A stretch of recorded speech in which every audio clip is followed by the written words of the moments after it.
Hello, everybody. I'm Steve Davis, CEO of Real Wealth Academy, and this is a video series where we're going to start sharing stories of successful members, both syndicators and passive investors. With me today is an incredible syndicator, Robert Martinez, and he's going to share a story with you about how a member took their IRA, $100,000, and turned it into over $1.7 million. Now, be aware that you can use any source of funds, your own personal funds, IRA funds, a 401k trust, whatever. But this is just one example, and we'll bring you more as time goes by. Robert? Hey, how are you doing, everybody? My name is Robert Martinez of Rockstar Capital Management. I've been invested in real estate since 2007 when I met Steve Davis back in the day. Before that, I was in oil and gas sales. I worked in the chemical plant ship channel. Like everybody else, I went to school, got good grades, and decided that that wasn't enough for me. I needed to find something else to do, and I discovered real estate. Along my path, I've run over 5,000 apartment units, over 30 syndications, and I'm proud to be able to sit here today with one of our initial members, Luis Becerra, and talk about a deal that we did together back in 2010.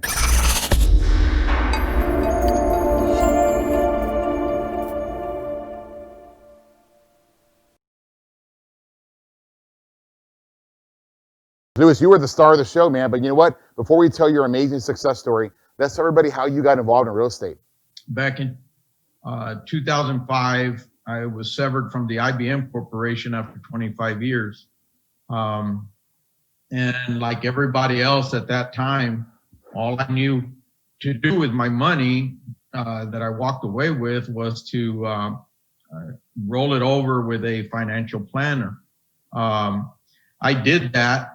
And in 2008, when the market took a low, I noticed that I had taken a big hit in my account. As a result, one early morning, I was driving somewhere and I heard an ad for how to turn your 401k money into wealth using real estate. Well, of course, that really sparked an interest with me, and I continued to follow with that advertisement. Fast forward to about 2009, I met Robert. I really enjoyed his company with us, and while we sat down to have lunch and so on. And Robert kind of made a little promise to me that, that if I was interested in going into real estate and using my monies that way, that he knew that we could build some wealth. 2010, I still hadn't really done anything. I was still trying to figure out what I wanted to do. And Robert called me up, and we had a small conversation about his deciding to become a owner-operator of an apartment complex. And he wanted to know if I would be interested in being a passive investor with him. I thought about it for a while and thought, I have to do something. If I'm going to lose what I have, I might as well lose it trying. And so I invested $100,000 of, I think I only had about 130 left by that time. I invested $100,000 with Robert into the Water Chase apartment. And that kind of got the ball rolling. Yeah, I remember this conversation with Luis. And it went a little bit differently, too, because he's leaving out a couple important parts. Luis was scared. He was nervous. He was fearful of what was going on. He had just got his nest egg sliced, like literally decimated, and he wasn't sure what to do. And I think you shared with me, it was a conversation with your wife that she had, right? She was the one that convinced you. Is that correct? Well, she's the one that kind of said, if you're going to do anything, multifamily seems to be the way to go. That way you can, get your money working. And it was really surprising because she's not the type that would just say, oh, yeah, take your money and do this.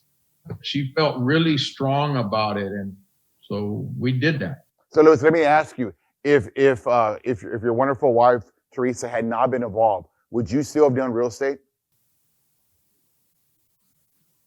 I probably would, but I don't know if I would have rolled the dice as heavily as I did that day.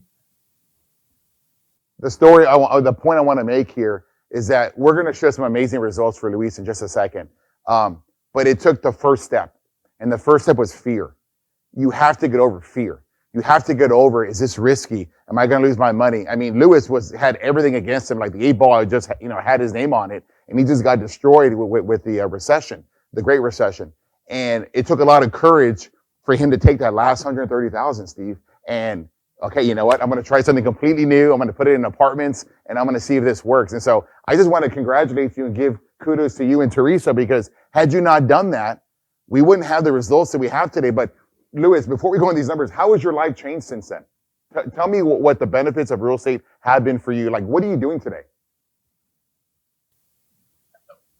Actually, Robert, I mean, I'm a very simple person. The fact that I have all this money in the IRA it's good. I'm feel very, very blessed, and I will forever thank you and the team. But as far as me, I just look at it like, well, okay, one of these days maybe I'll get to enjoy it. Until then, I don't really think about it too much. However, with what has happened in the last few months with COVID and all of that, Teresa's a dental hygienist. So she was out of work since the middle of March. She went back to work this morning, and hopefully things work out, for her. But the one thing that I can say that this has helped is she was not making any income, and yet we have been really, really good. We've been fine through all of this. And for me to be able to turn to her and say, babe, don't worry about it. We'll be okay. I'll be able to pay off these things and whatever, and we'll be fine. Honestly, the last couple of days, I've reflected a lot on that, and I don't have any words to explain how good I feel about that. It's a thing called peace of mind. There's nothing like being able to sleep well, know that if you made promises, in other words, you have debts, which is a promise to pay something, you've made promises, you can keep those promises and still be able to support the family. That is such a good feeling. Yes, words can't describe for me how that definition makes me feel. That's awesome. That's awesome. And you sleep well because he's got a portfolio that's now worth $1.7 million. I mean, I know I would sleep well if I was in that situation. So you're probably asking, well, how in the heck did we do that? So what we did was we bought an apartment complex. We syndicated our money. We pooled our money together. That initial equity raise was $1.5 million. Louis, how much did you put in? You put in 100,000, right? 100. Right. So that 100,000 came from Louis's IRA. We had cash investors. I put in money myself. I put in 100,000. So we had 15 investors that raised $1.5 million. That's what we syndicated together. The deal we purchased was worth $2.9 million, right? It was a very low deal. It's a deal today. It's probably worth 100,000 a door plus, but back then it was only worth 24,500 a door. Wow. It was a steal. It was a great situation for us to walk into. It was the recession, but remember, financing's tough. The market's tough. The unemployment was crazy. You didn't know what it was going to be like. So that's why the prices were compressed, because the NOI had fallen on those deals. And so it took a lot of risk on our investors' part. It took a lot of risk on my part. I had to sign on the note. And that's the first deal I ever did where I had to sign on the note. It was full recourse to me. Very scary. Very recourse. It was only $2 million. And I say only $2 million because I do deals a lot bigger today, but it was a lot. It was a lot of money to me. So you probably ask me, so what do we do? So what we do is we buy a deal. We will raise all the investor capital together, and we will inject capital into the deal. Number one thing we're going to do is we're going to create a business plan. That business plan is going to be a value-add based business plan. We're going to find all of the deficiencies in the property, and we're going to fix it. That sometimes will be a management change, there'll be an operating system change, and then we're going to find out what doesn't work, like what's broken. Are the air conditions bad? What kind of deferred maintenance is it? Everything we're trying to do is to repurpose the property. Your renovation is your silver bullet. That silver bullet differentiates you from the guy before. This is the owner for the previous 10 years. This is what it looks like. This is what management looks like. This is what rents look like. This is a new owner coming into town.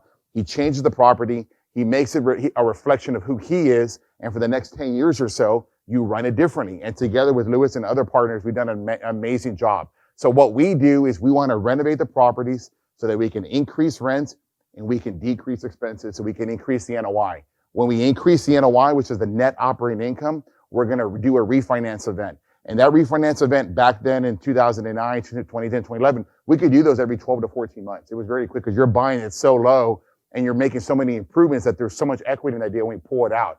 Today's a little bit different, Steve. Today we're probably doing refinances it takes 3 to 4 years now, sometimes even 5 years, depending on the market situations. I know we had a refinance today, scheduled for last month that blew up because of all the COVID-19 stuff. But when this clears up and there's stability in the market, we'll be able to refinance it again. And that would have taken 4 years, so it's just a little bit different. So what I want to show you now on the board is how we go and we raise the equity up.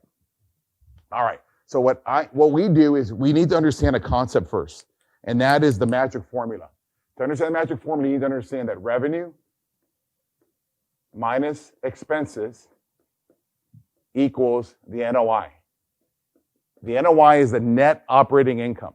That is the total revenue, total rents, minus your total expenses equals the NOI. This right here is the most important concept in the entire multifamily investment game. It is our job to increase the NOI so we can increase the value of the properties.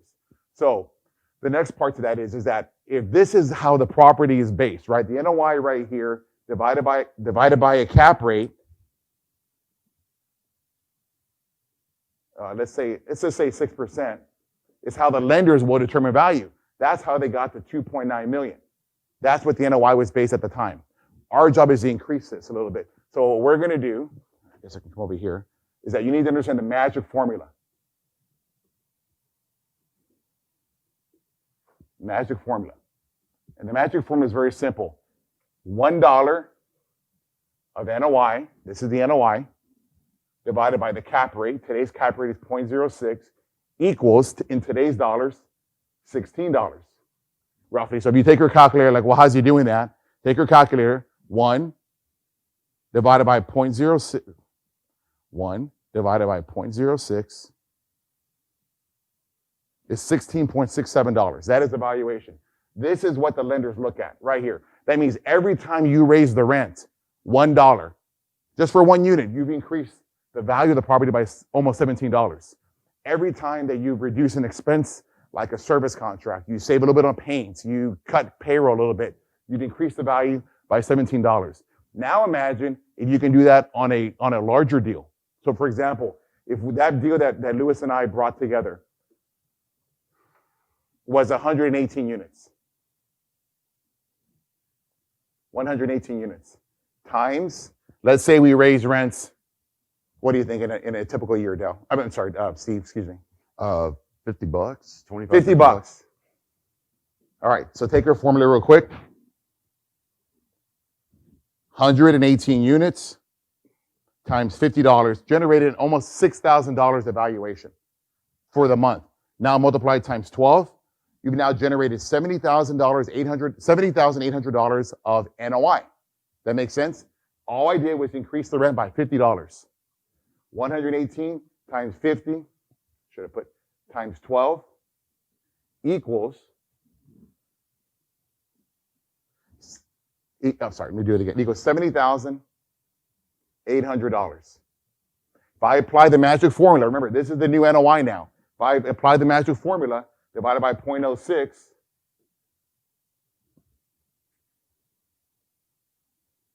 we added $1.18 million just from the $50. Now, if you remember, we said in the presentation that we raised $1.5 million by just raising the rent by $50. not touching anything else, not working on the expenses at all, not finding other ways of income. We made $1.18 million. Does this look familiar to you, Lewis?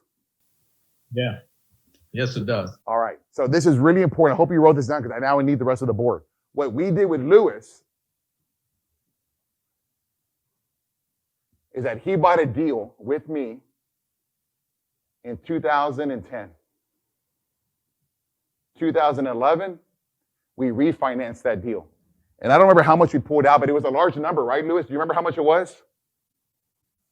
The first refi, I think, was only like about 50,000. Okay, so half his money. So we pulled it. So during 2010 to 2011, we had a lot of cash flow. I think we were doing over 20% cash flow. We pulled a bunch of equity out. He took that equity, just like a cash out refinance, took out that equity and bought deal number 2. 2012 comes around, same thing happens again. This deal pays for deal number 3. Same thing happened again. We pulled out a bunch of money, 2013. Lewis, you're in Dearborn Garden, correct? Yes. Yeah. So deal number 3, we did the exact same thing, following this formula again and again and again, pulled money back out, and we did it again for deal number 4. But now in 2014, what happens? This deal starts to, hey, we're making a lot of money on this deal. We refinance again from this earlier deal. Deal number 5. 2015 comes around. Deal number 1 starts to season again. Hey, we got a lot of equity in this deal. We pay for it again. Deal number 6. And I think you get the math. That's what we did for Lewis's case. And I wish to say I could do that every single time, but the pricing was so low, the NOI was so low that we're able to do that again and again and again. And every time, it's just like you ladder your CDs. I'm not sure if you ever did that, but a lot of people would buy CDs and they would have a 1 year, 2 year, 3 year term limit. Then they would expire by me. It's the exact same thing. We pulled all the equity out. Lewis never saw any of this money. It's really funny, right, Lewis? You never got this money home. You never ate it. You didn't spend it. It was on his IRA, which is where it's supposed to be. It's a retirement account. Right. And it paid for the deal. Today, Lewis has, how many deals do you have today, Lewis? 12. 12 deals. 12 deals. So I was in 14 and we sold 2 of them. wow. 1 deal turned into 12 deals. That's crazy. So $100,000 of initial investment today, using the magic formula and the power of being able to refinance, has turned into $1.7 million of valuation, and they're still worth it. He gets paid on this every year. Hey, Lewis, how much do you make per year? I'm close to 60. So 60-some thousand. So on his original $100,000 investment, he's making around $60,000 a year. That's incredible. And he's got this redeploy to where that turned into 1.7. That took 10 years because today he bought another deal the other day with us. So he's continued to follow the formula. That's incredible. So, Lewis, you made a comment earlier that sooner or later you wanted to start enjoying this money. What does that look like for you? What are you thinking? I'm gonna say the last 8-9 weeks that my wife has been home every day. That's what I want.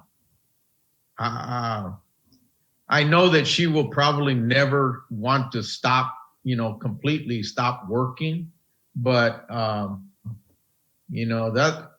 that's my dream, is that she goes to work for maybe 2 or 3 hours if she wants, and then comes home and we're doing stuff. Whatever stuff is, it's, just like stuff is different for everybody. But, Right. For me, I don't know. We've been traveling a couple times a year for the last 3 or 4 years. And we've enjoyed that. We take a trip for her birthday, and then we take a trip on my birthday. Nice. Unfortunately, this year we were not able to. Because of COVID? But yeah, because Yeah. of COVID. Join the club. But that's, that's what it looks like to me is, there are things that I like to do and there are things that I do. I don't know if I'll ever stop doing them. And I like to play golf. I'll probably play a whole lot more. And then having her home and, unfortunately she has not been able to go and shop and do the things she likes to do. But, one of these days it's gonna happen. That's what a good life for me is. Well, one of the definitions that Anthony Robbins uses for success, Luis, is it's being able to do what you want to do, when you want to do it, and with who you want to do it. And obviously you and your wife have a wonderful relationship and you get a lot of joy out of that. So that's what I see looking from the outside in. I see somebody who's achieved that level of success that most people only dream about. They constantly want it, but they don't do anything to get it. You took the action and you got it. Congratulations. That's amazing. Yes, thank you. And Robert kind of made a comment. Would I have done this if she wouldn't have kind of pushed me a little bit? Yeah, I would have. But I tell you, and this is for everybody. I have met a lot of different people that are trying to do the same thing. And in what really helped me was that Robert was putting his neck on the line, his money on the line, his family's income on the line. So when it was a little bit easier pill for me to swallow when he was telling me, hey, I am too gonna invest in myself and in this property. That made me feel like, well, he's not gonna go lose his own money, so I guess what I'm saying is there's a lot of people that I have met that are trying to do the same thing, but they get involved with situations that it's only their money, not everybody else's. Right. And then they wind up in trouble and they go, well, I don't know how come you did it so well and I can't. I go, well, I made sure that I put my money in with somebody who was putting their money too. Yeah. So I think the point Luis was trying to make is that Luis is a true passive investor.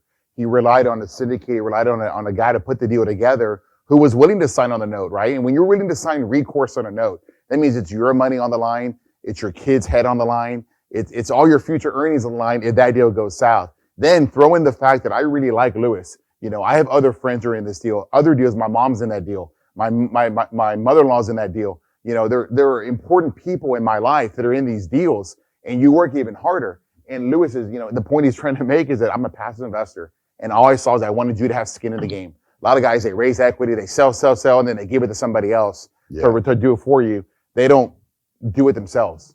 When I met Luis, I actually quit my job. I was making about $140,000, $150,000 a year back in 2010. And when I did this deal, I quit my job. I went full time in real estate. And you're like, well, how did you do that? Well, if you want to get to the next level of life, you got to be willing to take some decisions and get out of that box. And I've never seen anybody who gets to where they want to go without taking some risk. And that was a risk to do that. But it paid off dramatically for me. It paid off dramatically for Luis. And I really want to just say one more point is that it's so amazing to be able to know that in life, he makes decisions not worrying about how he's going to retire. He's able to spend what he wants to spend on his vacations. He's able to spend, he's able to go where he wants to go and know that I don't have to worry about this other stuff. I don't have to worry about when we get old. He's still a young man. He's in great shape. He'll have a life in the future, and that money will be waiting for him whenever it's time. And so it's really exciting. It's really exciting. He just pumped his biceps. There you go. There you go. And so, Luis, thank you very much for allowing me to invest with you, for trusting me and my team, watching us grow as we've grown over the last 10 years. And we're not done yet. No, we're not. We're not. All right. You know, Oh, I was thinking about this the other day because when I was in college, one of my professors had, I guess, in his investments, he was in real estate as well. Not as lucratively as we are, but for that time, it was a lot, you know. And I was, for some crazy reason, I was thinking about him. I've never forgotten him, but he told me one time, he goes, I've made $1 million and I've lost $1 million. He goes, but the second million was a whole lot easier and a whole lot faster. And I don't know why, I guess because of all these meetings and everything, I was thinking about that and I go, yeah, it took 10 years to make the first one, but I want to make 4 like a lot sooner than the 10 years. Yeah, see if I can jump in there and say that, you know, it's all about education. That's why. it is. It's all about the education. You know, how did I learn the magic formula? How did I learn this evaluation? I learned from getting educated. You know, I joined a real estate club and I learned how the game is played. I didn't learn this in college. My mom and dad didn't learn this. My dad worked at Whataburger. My mom worked at Levi's. And then when that plant moved to Mexico, she worked at Hager's. And when that plant moved to Mexico, she went to work for the school district. They had no real estate in the background. Nothing. How could I have done this? You get it through education. You learn the secrets of the rich. It's exactly what they know. I mean, if you look at the Forbes the highest net worth, you're going to have your tech billionaire, you're going to have your media mogul, and you're going to have your real estate guy. More people have been made, more millionaires have been minted out of real estate than any other industry. And it's because of stuff like this. If you understand, if you apply, if you watch the videos, if you attend the live seminars, you're going to learn this education. And like Lewis, you know, he's came to a club though. He's like, you know what? I don't have the time to do that, but I can trust somebody. And if you're going to put your money in that, I'll trust you. I don't think you're going to want to lose your money, and you find the right sponsor. Yeah. The key to it is, like you said, it's getting that education, because so many people are out there that want more out of life. They just simply don't know how to do it. That's all. And if they get the right map, as Stephen Covey says, get the right map, then all their actions matter, then all their efforts matter. So, all right. Any other comments, Luis? I'm sorry. Yeah, we were talking about, you know, the education part. Somebody asked me that question a couple of weeks ago. You know, when you work for a big company and you have a 401k, you know, the company's the one that's investing it for you, but they do provide you with prospectus as to where that money's going. And when they asked me, you know, could you have done something like this other than in real estate? And I said, no, but, you know, they asked, well, what would you tell somebody, you know, what would you tell somebody that will help them along? And I said, the same thing. I said, you have to be educated, and whatever you put your money into. And I was just like everybody else. You know, I had my stuff in the 401k, and I just thought, well, it's going to make money and I'm going to get rich and I'm going to retire. But the thing is that I never took the time to learn how the market worked and where to move my money within that fund that I was investing in. My son and I were talking last night, as a matter of fact, and he was telling me, well, this is where he's into teaching.